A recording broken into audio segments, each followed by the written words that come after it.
The world as you know it just ended. No phones. No internet. No running water. Cities go dark. Planes grounded. Panic everywhere. You've got 72 hours, 3 days, to make it through the chaos before order collapses completely. So, what do you do first? Grab your flashlight, because this is how you survive the first 72 hours after the world ends. Imagine waking up to news alerts screaming, global blackout, worldwide systems failure. The fridge is silent. The tap's dry. The neighbor's car won't start. You check your phone, dead. Not, low battery, dead. Gone. This isn't a movie. It's the ultimate survival test, one most people would fail before breakfast. But not you. You're about to learn exactly what keeps you alive when civilization takes a sudden vacation. The first hour is chaos. People run. People panic. But you breathe. Because panic kills faster than hunger or thirst. Your mission: get information. If you have a radio, tune into emergency broadcasts. If not, trust nothing you hear. Rumors spread faster than fire. Find your family, your crew, your survival squad. Stick together. Humans are pack animals, solo survival is movie nonsense. And yeah, that neighbor who suddenly wants to borrow your food. Smile, nod, and keep your supplies to yourself. Okay, you've made it past the panic. Now it's time for the basics: shelter, water, food. Rule number 1: you don't need a bunker.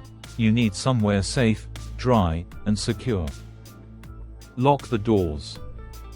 Cover windows if you're in a city. If it's winter, conserve warmth like gold. Then water. You can survive weeks without food, but only 3 days without water. So fill every container, pot, and bathtub before the taps go completely dry. That's your liquid gold reserve. As for food, skip the gourmet. Think peanut butter, canned beans, oats. Stuff that doesn't scream, "Microwave me." Night falls. And suddenly, you realize how dark really is. If you've got candles, use them sparingly. Flashlights. Treasure them. Need light but no power. A simple candle inside a glass jar can light a room, and it looks kinda cozy too. But let's talk defense. Not Hollywood-style crossbows and katana blades, just common sense. Lock entry points. Set up noise traps. A can with coins on the door handle works wonders. And here's a tip: never flash your light outside at night. Darkness is your friend now. By day 2, survival isn't just about food or water, it's about mindset. You're tired. Stressed. Maybe scared. That's normal.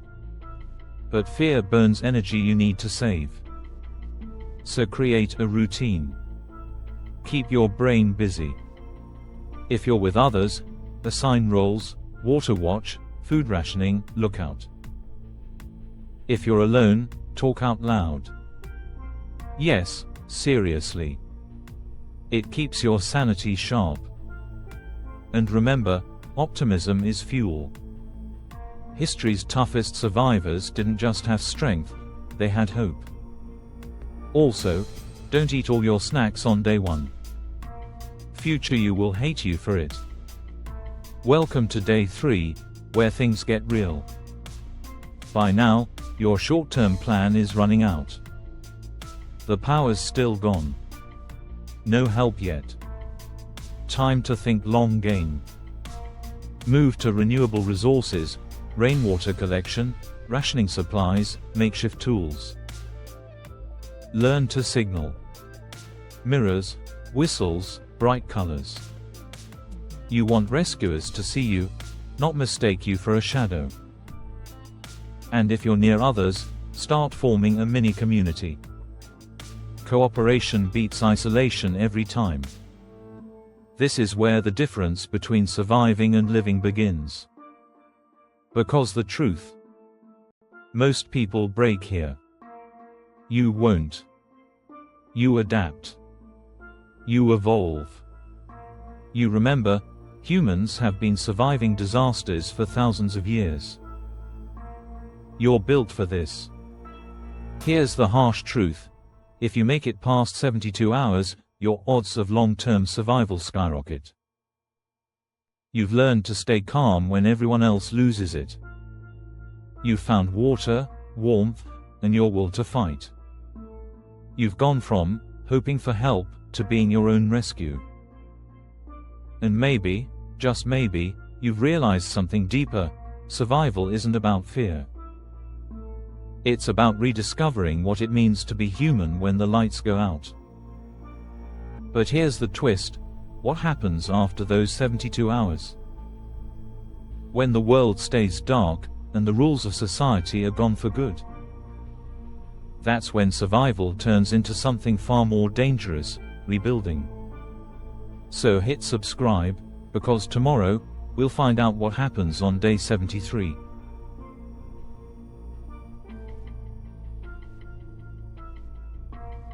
Stay alive, stay smart, and keep the light on.